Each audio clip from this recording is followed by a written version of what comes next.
Taigi pradėsime konferencijos paskutinę 6-ąją filosofinę antropologijai skirtą sesiją ir klausysime Dalios Lionkos pranešimų Valstybės Sezemano metafiziniai antropologiniai rankraščiai ir jų reikšmė.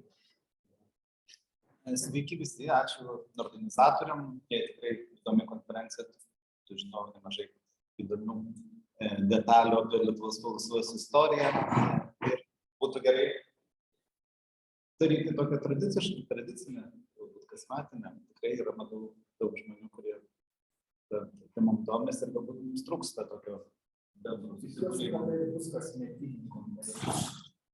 Taip, taigi aš kalbėsiu apie Vasilijų Sezemaną, kaip jūs tikriausiai žinote, aš pastaruoju metu be savo tokių fenomenologinių tyrinėjimų gilinusi į Vasilijų Sezemano filosofiją ir mano manymu tai tikriausiai yra vienas įdomiausių ir giliausių mąstytojų 20 amžiaus Lietuvos filosofijai. Na, jo galbūt reikšmė dar iki galo neįvertinta ir dėl to, kad tokio marginalumo, tai kad jisai buvo nelietuvis, nors jisai nebuvo ir rusas, nebuvo, reiškia, jisai tokia daugelybė tapatybė pasižymintis ir vokietis, ir suomis, pilietybė, bet jau suomis turėjo iki 47 metų ir Lietuvoje gyvenantis, lietuviškai rašantis. Tačiau pagal savo, tokį polinkius ir prisirišimus, jisai bent jau save laikė rusų kultūros žmogumi. Ir netgi šeimoje kalbėjo rusiškai, jo rankraštinis palikimas iš tikrųjų, nors ten daug ir lietuviškų rankraščių, bet jau lageryje rašytos rankraščiai vėl sugrįžtų prie rusų kalbos. Tai rankraščiai, apie kuriuos aš kalbėsiu, tai yra irgi vėlyvojo jo iš esmės etapo, arba prisimenant vakarą diskusiją apie Lietuvos filosofijos periodizaciją, tai priklausytų tam periodui iki 55 metų galbūt, kur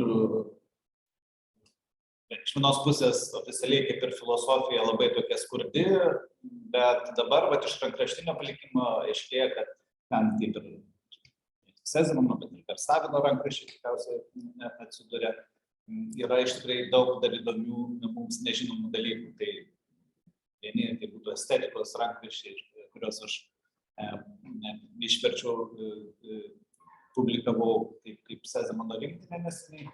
Na, o kitą rinktinę aš dabar ruošiu, tai yra būtent tokie metafiziniai antropologiniai rankraščiai, kaip aš juos įvardinu, ir šiandien apie juos aš kalbėsiu.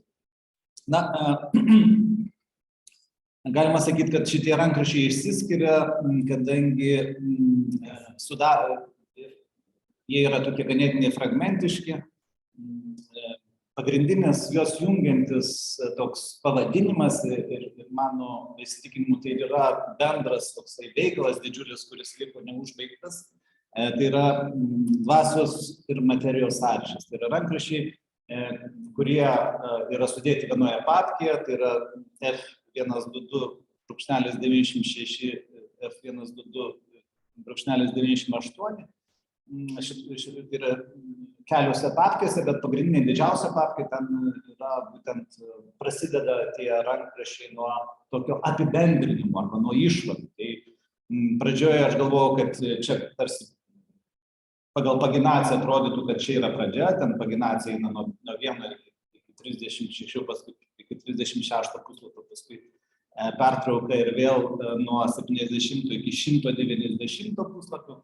Bet gilinantis aiškėjo, kad čia ta paginacija yra greičiau klaidinga, tas nuo pirmo puslapio prasidedantis tai yra jau baigiamoji dalis arba išvadų dalis jo bendro veikalo, o ten vėliau einanti dalis yra tarsi pagal viską turėtų būti vienas iš skyrių ankstesnis, reiškia, nei tos išvados. Tai aš šiandien kalbėsiu iš tikrųjų šiek tiek apie bandymą rekonstruoti visumą šito veikalo, jo metafizinio veikalo ir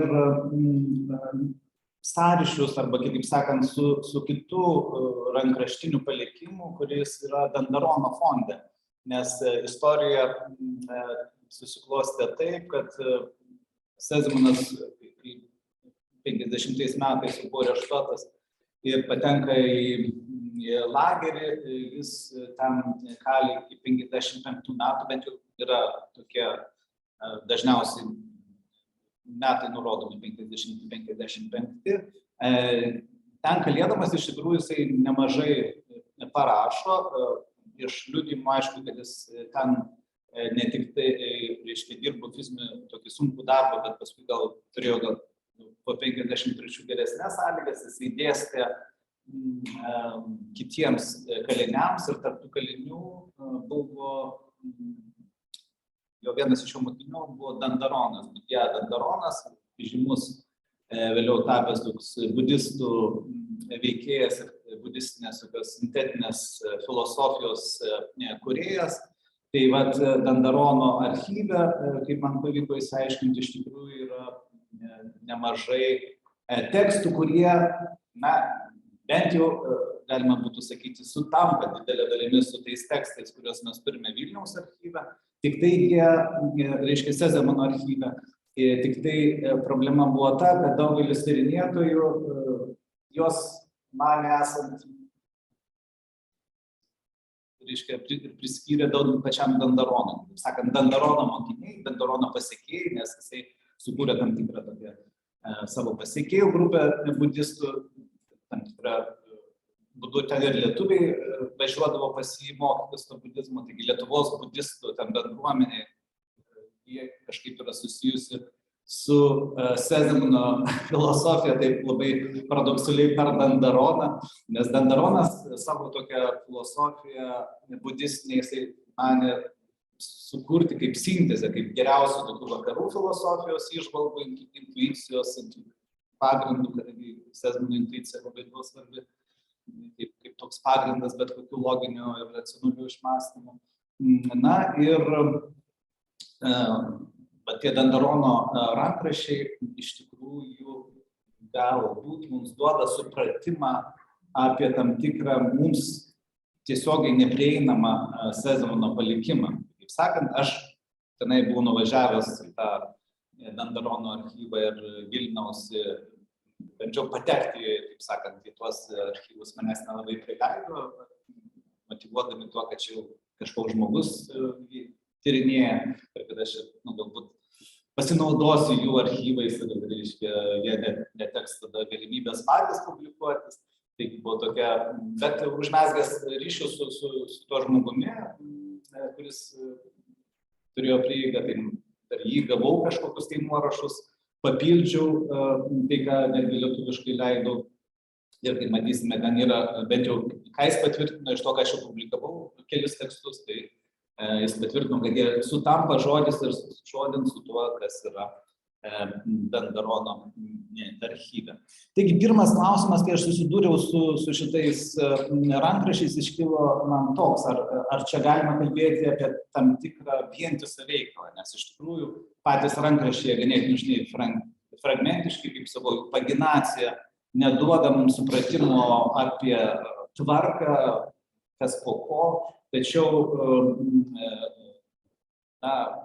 gilinantis ir akivaizdu buvo, kad visi yra susijęti bendra tematika. Tai aš paminėsiu, tas rankraščiai, kurie ten jo paties pavadinimu jau apibendrinime, kaip ir vadinasi Dvasios ir materijos sąrašas, tada yra atskiras toks bloknotas, reiškia 102 jo rankraštinė numeris tekstas bloknote 55 metų leidimo bloknotas, tai leidžia suprasti, kad yra jau vėliau parašyta, arba 56 metais, bet dar priskirtina, sakyčiau, prie tų lagerio darbų. Vadinasi, savęs pažinimas, savimonė ir objektyvacija, šitą dalinai publikavau jau problemose, išversta iš rusų kalbos rankraštį. Taip pat yra nedidelis tekstas subjektinė ir objektinė sąmonės nuostata, jų skirtumas ir tarpusavio sąryšis. Čia papildo iš esmės ir pratęsia. Na ir taip pat dar vienas rankraštis, kuris tarsi kalba apie tokios refleksus ir polemizuoja su Pavlovo teorija. Jį galima būtų vadinti tokia reiškia, fragmentų, kuriame analizuojami psichinių ir fiziologinių reiškinių sąryšiai. Bet kaip jau sakau, pagrindinė tema tai yra, kaip čia suprantama dvasios ir materijos sąryšis. Kaip sakant, tai yra bandymas ontologiškai apmąstyti per žmogaus arba dvasios ir gyvybės apskritai įkūnitumą tam tikrą ontologinį tokį monizmą. Viskas pasaulyje yra vientisa, taip, tas vientisumas arba vienovė dvasios ir materijos pasireiškia per gyvą kūną. Tas gyvas kūnas iš esmės yra tiek žmogui, tiek gyvūnui būdingas arba apskritai netgi einant dar toliau, tas subjektiškumas, kurį Sezemanas kaip tokia fenomenologinė nuostata priima, jisai būdingas ne tik žmonėm, gyvūnam, bet ir visai gamtai. Ką reiškia subjektiškumas? Subjektiškumas reiškia, kad gamtoje egzistuoja tikslingumas. Nes ten, kur yra tikslingumas, ten jį galime atrasti tik tai nagrinėjant pačią gamtą kaip subjektą, o ne kaip objektą, kuris yra tada sudarytas iš atskirų dalių ir mechaninių kažkokių tai santykių. Čia, kai pasaulis, kosmosas suprantamas kaip tam tikra gyvybė, galima sakyti, kad Sezemanas sugrįžta prie tokio aristotelinio netgi, arba tokio panpsichistinio, arba, kaip dabar jau domėjausi, yra netgi išskiriama biopsichistinio požiūrio. Kaip sakant, viskas, kas egzistuoja įveikyba, gyvybės ir negyvybės santykis yra labai neperskiriamas, tai kas negyva gali tapti gyva. Kaip sakant, jau pačioj materijai mes atrandam tam tikrą prasme tą koreliaciją su dvasia. Jo argumentai iš esmės yra ne tik filosofiniai, bet didelė dalimi jis remiasi įvairiais mokslais. Mes sakysim, argumentų semiasi iš kvantinės fizikos arba iš naujausių biologinių tyrinėjimų. Netgi virusai, mums aktuali tema, virusų tyrinėjimas jiem yra, reiškia, gyvybės tyrinėjimas. Kaip sakant, virusai tai yra ta gyvybės tokia pati paprasčiausia forma, kuri, reiškia, leidžia kalbėti apie tai, kaip gyvybė ir negyvybė tarsi yra neatskiriamai susiję. Jis bando ten net iš biologijos kažkokius, kaip jis įsiaiškinom, vėliau paneigtas teorijas, kad iš ląstelių negyvų atsiranda gyvos ląstelės, ieškoti tų argumentų įvairiuose moksluose. Taigi, susipažinęs su rankraščiais, aš iš karto kažkur turėjau intuiciją, kad čia yra kažkoks mums nežinomas toks didžiulis veikalas, kuris, mano manymu, iš tikrųjų keičia arba papildo svariai ir visą, sakysim, tą Sezemano sistemą, nes mums Sezemano filosofija pirmiausia buvo žinoma kaip pažinimo filosofija, kurioje tas objektinis ar neobjektinis toks pažinimas, lietuviškas dalykinis ar nedalykinis pažinimas yra tarsi išeities pozicija, kurioje jis pereina prie savęs pažinimo ir tokios nereflektuotos savimonės klausimų, o nuo jų jis pereina jau prie tokio tapsmo, dialektikos ir ontologinių klausimų. Čia 25-33 metai tie jų veikalai dauguma publikuoti buvo vokiškai. Ir netgi ne tik Kaune, reiškia, humanitarinių, reiškia, fakulteto raštuose, bet ir prie pačioje Vokietijoje. Vėliau jisai daugiausia, vėl pasirodo žinios, kad jis ruošia 35 metais estetiką.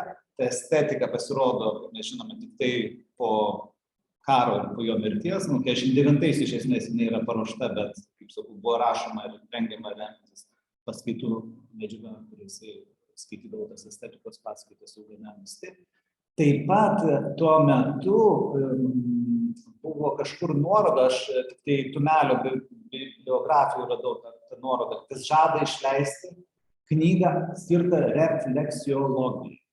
Kas tai yra, iš paties pavadinimo labai neaišku, bet turint omenyje štai šituos jo rankraščius, kuriame jis, sakau, polemizuoja apie refleksijų teoriją Pavlovo ir bando parodyti jos tam tikrą nepakankamumą, arba tai, kad tam tas objektyvistinis požiūris visą laiką suponuoja tam tikrą tą subjektyvę reiškia, savimonę ir jos prielaidą. Šitie argumentai, manyčiau, tarsi ir šitos diskusijos leidžia manyti, kad šitas veiklas galbūt jau buvo irgi rašytas jam esant Lietuvoje arba rengtas, bet jo rankraščiai kaip ir Karsavino didelė dalimi yra pradingę areštų metu. Taigi, tai, kai jisai daro lagerį, tie rankraščiai atrodo iš tikrųjų dažnai yra, tokie labai apgalvoti, jis rašo ne taisydamas dažniausiai, reiškia, kai kur netgi matosi taupydamas popierių žodžių tvarką arba eina tarsi ne visiškai taisyklingai, bet, reiškia, bet kartu tai yra labai toks koncentruotas ir jau išmąstytas tekstas. Tarsi tai būtų daug kartų apmąstyta, tik reiškia, reikalaujant išdėstyti. Bet kaip jau sakau, nėra galutinai aišku, kokia čia gali būti struktūra. Todėl aš jums perėsiu prie tai, ką atradau internete, tai yra tokio Garmajevo disertacija apie Dandarono filosofiją ir ten atrandame, aš visiškai atsitiktinai atrandu nuorodą apie tai, kad Dandarono archyve yra tokie sąsiuviniai, kuriuose tas Vidja Dandaronas yra parašęs traktatą apie materijos ir dvasios santykius. Aš neišverčiau čia rusiškai pateikti, bet galim pasižiūrėti bendrą struktūrą. Jis taip, kad pradeda nuo įvado ir pirmo skyriaus, kuris skirtas apie materijos sampratą šiuolaikinėje fizikoje, antras skyrius apie psichinių ir fiziologinių reiškinių tarpusavio sąryšį, trečias skyrius apie laisvės antinomijas ir būtinybę, ketvirtas skyrius apie žmogaus gyvybės ir gyvenimo problemas ir įvairius filosofinius aspektus. Ir penktas yra būtent tas apibendrinimas pagrindinių teiginių, kuris akivaizdžiai, čia buvo man iš karto vaizdu, kad šitą penktą skyrių tai aš turiu, nes nuo jo prasideda rankraštinėme palikime Sezemano, būtent taip ir pavadintas, Svodkas palažai. Ir ten taip pat galbūt netgi ir tos išvados, kurios tarsi prisiklijuoja ir tokios išsiplečia. Taip pat, kas yra akivaizdu, kad šitie pačioj pabaigoje priedai minėti, manau, dabar jau jie yra publikuoti, tai yra tekstukai apie Šelerį, Bergsoną ir Loskį. Kitaip sakant, čia išskirta Bergsonas ir Loskis, tarsi jie kalba apie intuiciją, bet iš esmės visi trys šitie tekstai apie Šelerį, Bergsoną ir Loskį yra tarsi duoklė tiems svarbiems autoriams, kuriais Sezemanas vienaip ar kitaip remiasi ir kuriuos jis tarsi pristato, labai trumpai apibūdamas, bet visur akcentuodamas tą intuicijos svarbą. Tai čia ir pabaigoje jisai tarsi dar šiek tiek daugiau, man atrodo, dar straipsnelį apie Bergsoną, jis ten dar prideda daugiau tų išvadų apie intuiciją. Tai taigi, kodėl aš nurodau, šitas, kaip jau sakau, man pačiam nepavyko patekti į tą archyvą, gavau aš tam tikrus nuorašus apie, pavyzdžiui, iš pirmo skyriaus apie materijos sampratą šiuolaikinėje fizikoje, iš kurių man susidarė įspūdis, kad labai panašu, kad tai tikrai irgi iš Sezemano dėstomos mintis, nes netgi rašymo maniera, tik kaip jis naudoja skliaustelius. Reiškia, dažnai jo rankraštinėme palikime ten eina mintis ir paskui kažkoks mintis yra įdedama į skliaustelius kaip papildoma.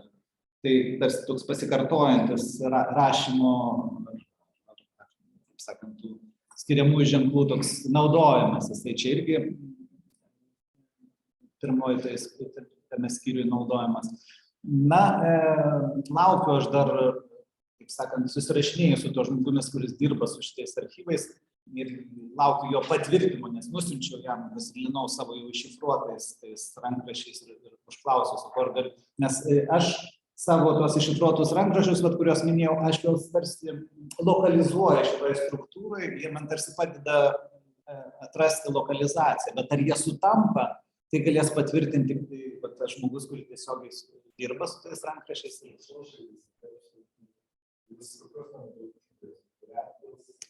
Kas Dandaronas, taip, jisai buvo buriatas, ta prasme, jisai iš tokių šventikų, kaip buriatų, tai šventikai lamų, tiesiog šeimos, jo tėvas buvo represuotas ir, reiškia, bet jisai, taip sakant, paveldintis tą tokią tradiciją. Ir jeigu kalbėti dar keliais žodžiais apie patį Dandarono likimą, tai Dandarono yra išleisti keli tokie tekstukai ir jisai paskui užsiminėjo jau iš lagerio grįžęs ir tokių budizmo tyrinėjimais ir vertimais, nes jis žinojo ir tibetiečių kalbą ir, reiškia, ir tuos senosius tekstus gerai išmanė. Tai ten buvo įkurtas institutas Buriatijoje, kuriame aš irgi lankiausi, kuris siejamas su Dandaronu ir yra daug Dandarono palikuonių, yra jo vaikai, yra jo mokiniai. Tai kur iškilo tam tikras sunkumas, tai kad aš tarsi nuvainikuoju, nes jie tarsi tokį sukūrė mitą, kad žiūrėkit, jis prasidėjo lageriuose kažkur nuo 33 metų. Ta prasme, jis vieną kartą sėdėjo, 38 paleido, ten porą metų jis buvo laisvė, paskui vėl pasodino. Kitaip sakant, jis iki 55 metų, jis išėjo gal panašiu metu išleistas ir kaip jau po Stalino mirties, kaip ir Sezemanas, jis pastoviai sėdėjo lageriuose. Tai, akivaizdu man bent jau, kadangi ten tekstuose rankraščiuose pastoviai cituojama ir minima naujausia vokiška literatūra, Šeleris, Heideggeris, netgi Sartras, iš kur ta, ta prasme, nelogiška, kad jis sėdėdamas lagerį, kad jisai galėjo susipažinti su visais tais autoriais. O šitame darbe iš tikrųjų labai daug tokio yra fenomenologinio ir egzistencialistinio, sakyčiau, netgi temų paliesta. Jisai tiesiogiai nurodo Heideggerį, Sartrą, mini Jaspersą kaip alternatyvą arba tokiam objektyvistiniam, pozityvistiniam požiūriui į žmogų, į sąmonę ir į gamtą apskritai. Tai vadinasi, bet štai šitą traktatas apie materiją ir dvasią, tai iš esmės yra toks ontologinis bandymas pagrįsti tiek pažinimo filosofiją, tiek gamtos filosofiją, tiek estetiką. Taip sakant, visos rytis susieina į tai, kad dvasia turi būti įkūnyta, kad dvasia ir gali būti išreikšta estetikoje tik tai tada, kai jinai pasireiškia juslišku ir kūnišku būdu, ar tai būtų garsais, ar tai būtų spalvom, ar tai būtų žodžiais ir ritmas, harmonija, čia visur bus labai svarbu, bet kartu tai bus fenomenalaus pasaulio pažinimas. Iš kitos pusės žmogus yra kaip save suvokianti ir save pažįstanti būtybė, turi savimonę, kuri yra irgi įkūnyta, ir vadinasi dar įkūnytos savimonės bruožas, kad jinai, aš pats savo duotas pirmiausiai kaip kūniškas ir kūniškai veikiantis pasaulyje asmuo. Taip, ir pažinimo filosofija iš esmės nuo tokių subjekto ir objekto santykis visą laiką atveda prie tam tikro savimonės arba savęs pažinimo klausimų, kur subjektas ir objektas sutampa, kur nebelieka skirtumo tarp subjekto ir objekto, kur pats subjektas tarsi save pažįsta. Viskas, reiškia, tarsi nuo tokios pažinimo filosofijos linksta prie antropologinės problematikos, nuo antropologinės prie tokios ontologinės metafizinės. Tai va, dar vienas tekstas, kurio aš nepaminėjau, aš jį išverčiau irgi, jisai rusų kalba buvo, tai traktatas, toks nedidelis tekstukas apie tobulumą. Šiaurės Atėnuose aš jį publikavau, internete galima rasti. Tai jis tarsi jau parašytas vėliau, bet mano manymu jis irgi kaip ir pratęsia arba apibendrina štai šitą tokią ontologinę metafizinę problematiką, nes Sezemanas, viena vertus labai daug ten panašumų ir sutapimų su Karsavino tekstuku apie tobulumą. Mes ir kalbėjome su kolega tyrinėjančių Karsavino palikimą, iš kur tie sutapimai. Viena vertus jie iki arešto būdu 45-49 metais labai bendravo, draugavo, nes nebuvo ten. Ir apskritai jie palaikė tos draugiškus ryšius, matyt, nuo pat atvykimo Karsavino. Tai ir šeimos nariai pasako, kad jie pastoviai ten sėdėdavo virtuvėje ir diskutuodavo ten tokius metafizinius klausimus. Vienas iš jų ten apie sielos nemirtingumą, bet tokiame ne tik religinėme, bet ir filosofinėme kontekste. Tai va šitame tekste apie tobulumą kaip ir pratęsiama tą ontologinę tokią tematika metafizinė. Tiesa, jinai dar šitame tekste dar ir susiejama su tam tikrais religiniais momentais. Visa vienovė ten atsiranda toks terminas, kuris greičiau religiniai, rusų filosofiniai ir karsaviniai būtų būdingas negu sezemai. Bent jau anksti kitur niekur tas nepasirodo. Tai čia klausimas, ar čia, bent jau man, ar aš netgi, nežinau, iki galo dabar nesuštikau, bet kaip ruošiu publikaciją, tos metafizinius rankraščius, ar tą nedidelį tekstuką apie tobulumą prijungti prie šitų, nes jisai tarsi jau rašytas ne lagerį, bet kita vertus, pagal ten minimai ir refleksiologijos problematika, ir va ta tokia estetikos problematika. Tarsi visos jo filosofijos sritis, kurias jis analizavo, ten yra įtrauktos, bet pasirodo dar ir toks religinis, kartu su metafiziniu, dar ir religiniai tokie motyvai, kurie tarsi labiau būdingi, kaip pasakau, tai tokiai tradiciniai rusų religiniai filosofijai.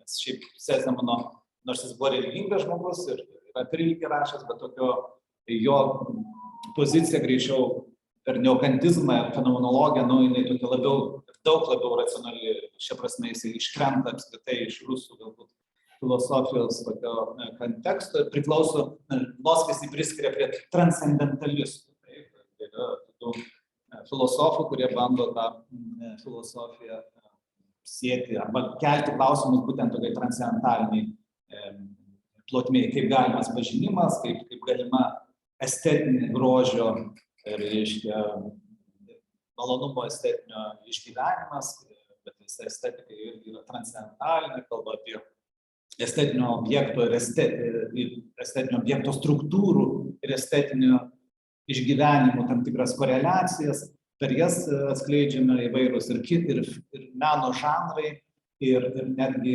meno istorija, pati estetikos klasifikacija, kokios gali būti tos estetinės teorijos. Tai va, taigi, kiek aš dar turiu laiko? Tai va, tai aš galiu tik tai čia dar pakomentuoti, galbūt jau nebeidamas galbūt giliau, tie skyriai iš esmės, tai ką aš pasakyčiau, kad iš mano turimų rankraščių, kas sukelia, tai pirmos skyrius, sakyčiau, aš nieko nerandu savo iš tų žinomų rankraščių.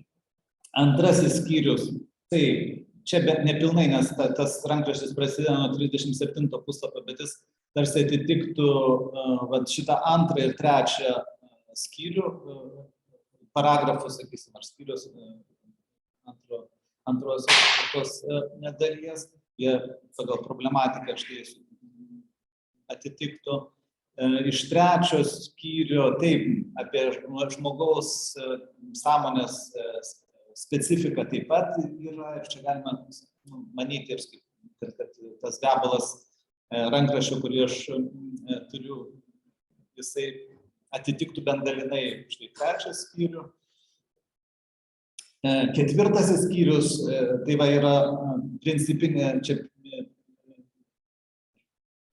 lava, ketvirta, kaip lietuviškai lava, tai tos dalies pirmas skyrius apie objektinę ir subjektinę, reiškia, nuostatą, toks yra pas mane, reiškia, rankraštis, galbūt čia būtent sutampa su to, ir savęs pažinimas, jisai tarsi irgi galėtų būti susietas su to rankraščiu, kurį aš minėjau, savęs pažinimas ir objektyvacija.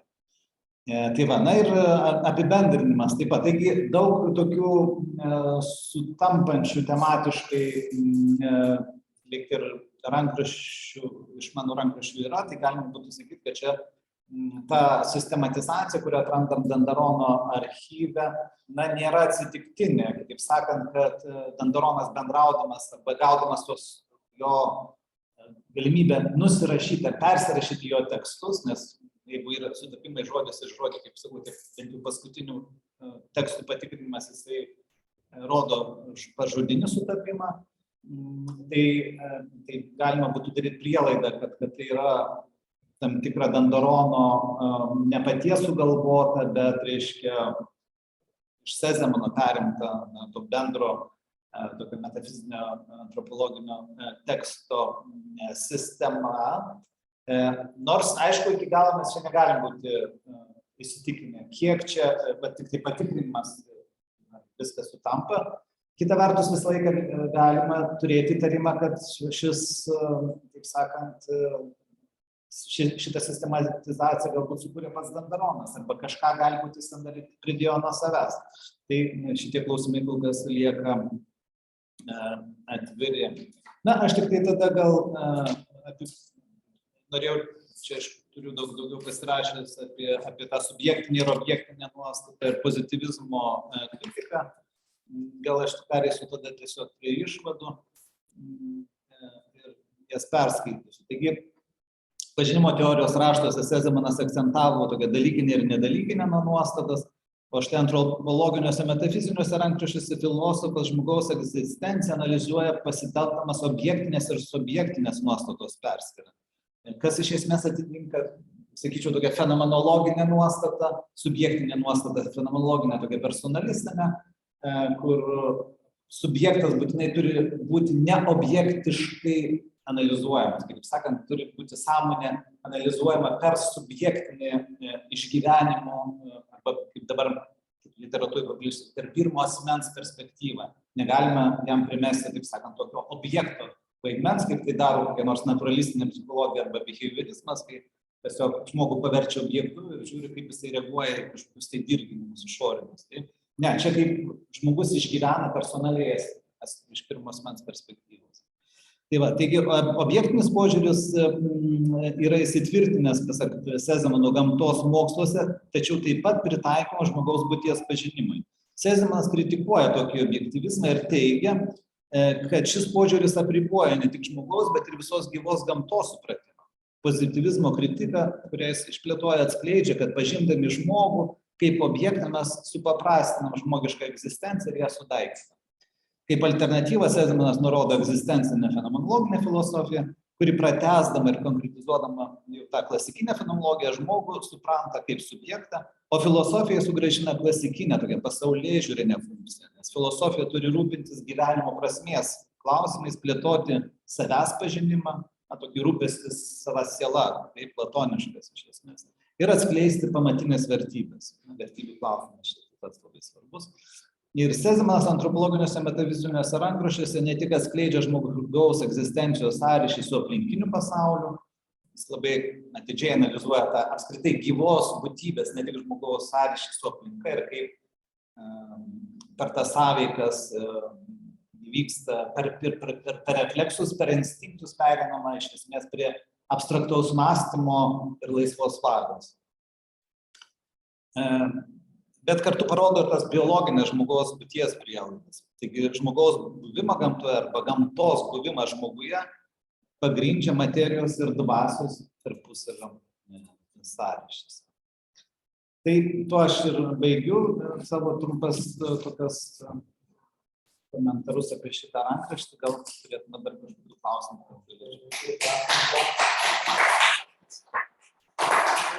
Aš iš trumpai Dandarono priminėt, nes 8 dešimtmetyje iš tikrųjų tarp posėlio, o labai populiarus ir tokie asmeniškai, aš nesu posėlis, bet tiesiog teko susidurti per Nikolajaus Rerimo biblioteką ir Nikolajaus sūnus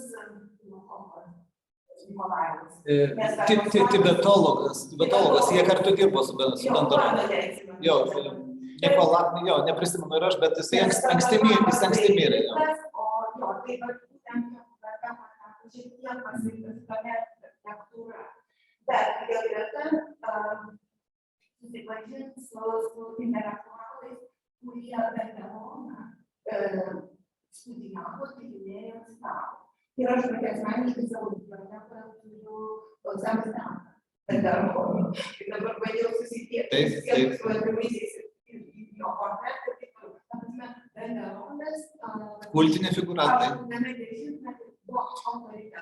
Taip, tai čia aš minėjau lietuvių jau tuos besidominčius rytų filosofiją, ir jiems buvo tarsi Buriatija vienintelė vieta, kur jie galėjo gyvai tą tradiciją atrasti. Tai amžinatilsį, kaipgi tas jo mokinys buvo Šekspyro vertėjas Danielius, taip, jo mokinys buvo, kuris praktikavo budizmą ten ir daugiau čia, reiškia, tai čia jie vyko tenai, bet kartu tai buvo, aišku, mokiniai iš Maskvos ir iš Leningrado, ten Mučiulskis, dar kiti.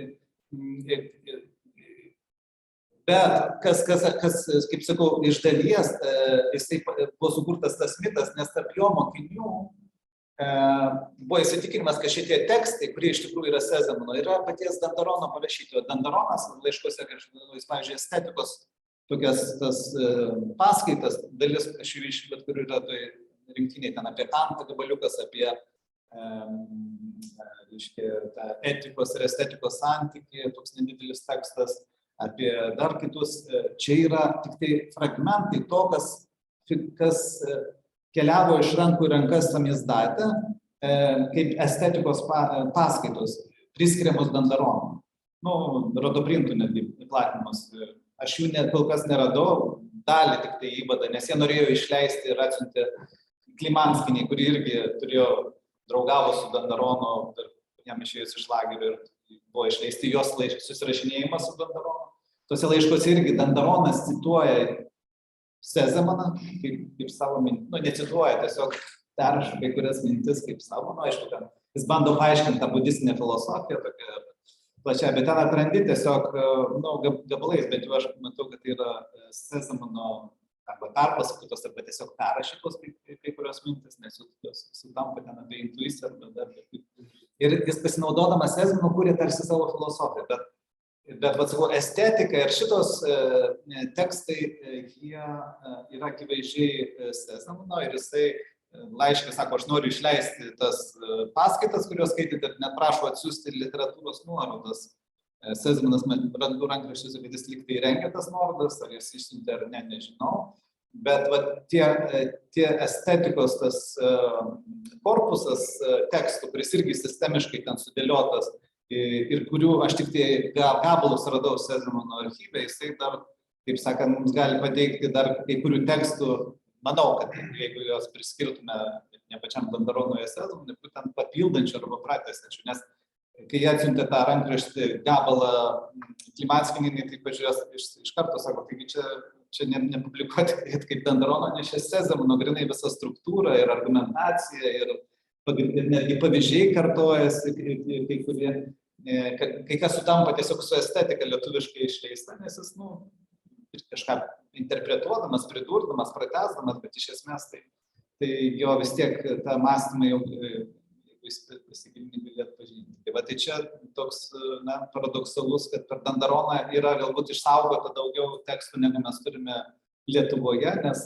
kai kurių, dėl sunku iššifruoti, kai kurie tiesiog labai fragmentiškai, aš jau negaliu pats savarankiškai sudėlioti kažkokį tai vientisą tekstą per Dandarono tą palikimą, mes galim kažką ir tos, mano manymu, nuorašus rekonstruoti dar platesnę Sezemano filosofijos palikimų panoramą. Aš galvoju, turiu tokį pasiūlymą, kas jums gal galėtų padėti, tai profesorius Andrijauskas, jis buvo būtent tuo, reiškia, laikotarpiu, reiškia, keliavo ten taip figūrė. Taip, bet jis jau iš vėlesnės, jisai matė. Galbūt jisai sektorių toliau neišimtų kažkokius pažinčių. Dabar tai yra dar labiau apsunkinta, manau, dėl visų, nors žinomų politinių priežasčių. Bet aš įtrauk, matai, yra rengiamas dabar Sezamanui skirtas numeris, ten turėjo būti netgi kaip atsakingas redaktorius, bet aš dėl situacijos atsisakiau, nors neatsisakiau siųsti savo medžiagą į tą numerį, bet atsisakiau būti tiesiog redaktorium.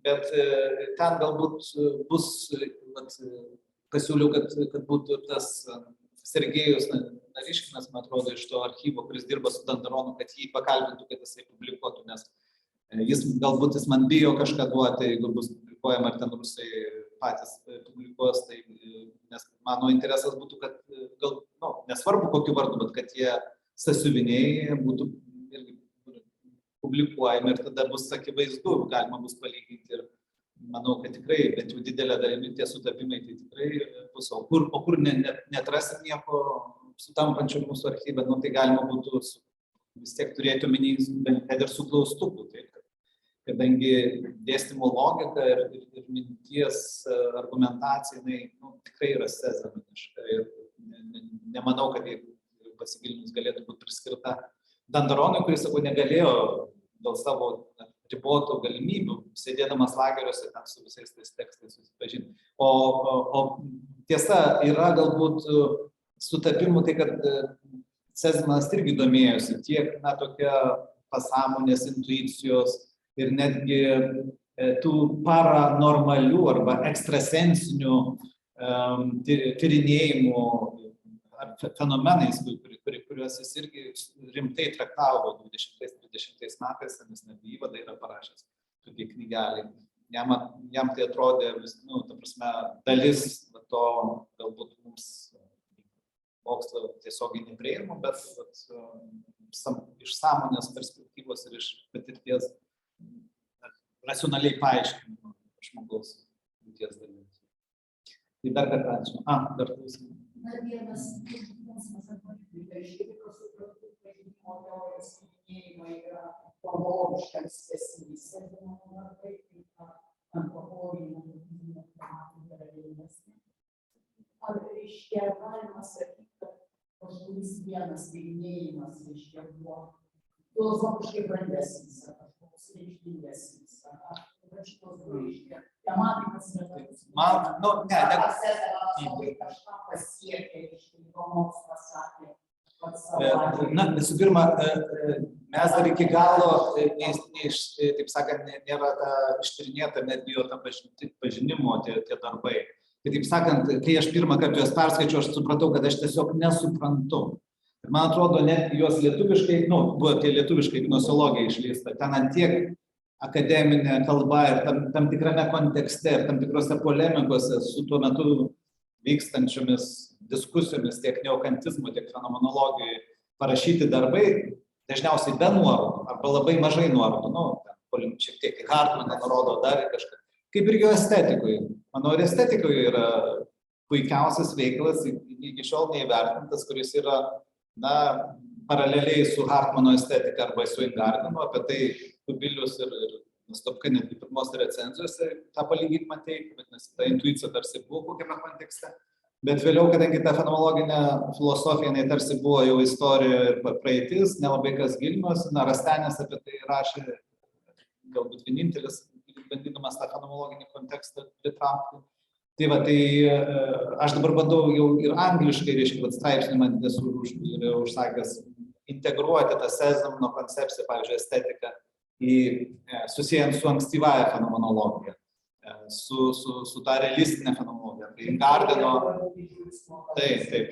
Nes manau, kad mes tiesiog jos nelabai supratom, nes tas kontekstas tarsi, ten tuo metu semiotika, struktūralizmas, poststruktūralizmas atėjo, buvo visiškai kitos. Čia turiu tokią padaryti, reikšmę.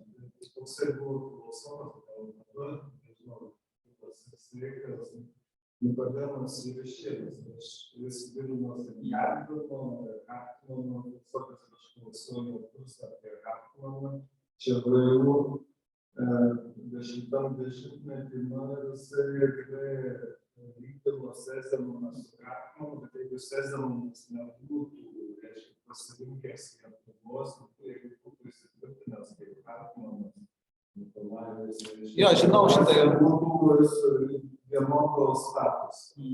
Reikalas tas, kad Hartmanas buvo irgi užmiršta. Ta prasme, tik dabar yra išleidžiami, bet parašiau irgi straipsnį angliškai apie Hartmano ir Sezemano estetiką palyginimą ir bus Hartmaniana, toks žurnalas skirtas, kaip žinai, Hartmano studijų žurnalas, kai jie pakvietė ten, pateikiau straipsnį apie Hartmano ir Sezemaną. Tai Sezemanas taip, iš dalies irgi galbūt liko užmirštas, todėl kad visa ta tradicija, tiek fenomenologinė, tiek ir Hartmano filosofija Nikolavos, jinai pačioj Vokietijoje nebuvo tyrinėjama. Tik tai dabar prie jos tarsi atsiranda vėl susidomėjimas.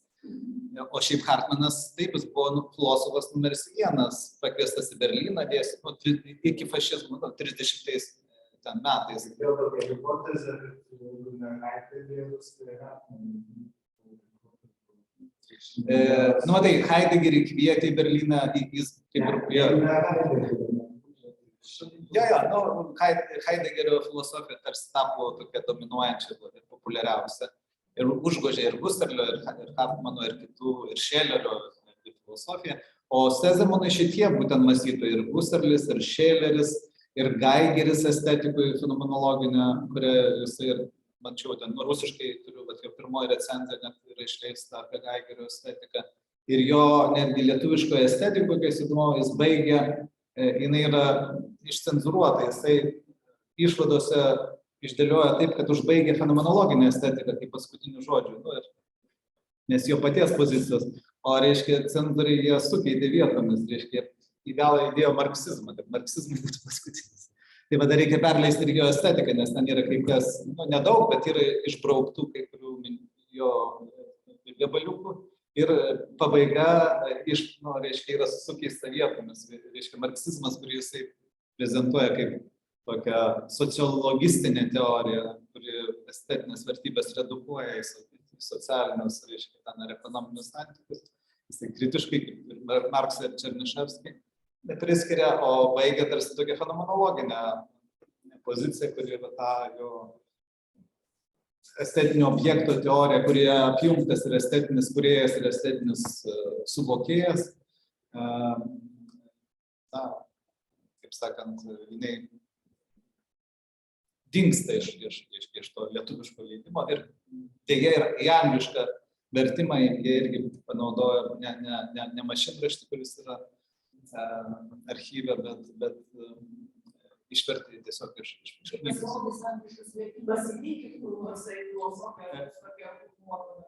Mano tekstas. O šitą jo, nes Sezemano estetikos yra angliškas vertimas. Taip, jis yra prieinamas. Tai, tikiuosi, kad dabar yra susidomėjimas ankstyvąją fenomenologiją, kad su tuo banga galima ir Sezemaną kažkiek vėl sugrąžinti į tarptautinę. Tai ačiū už klausimus. Kolegoms, likusius klausimus, gal palikti pertrauką ir dabar perėsim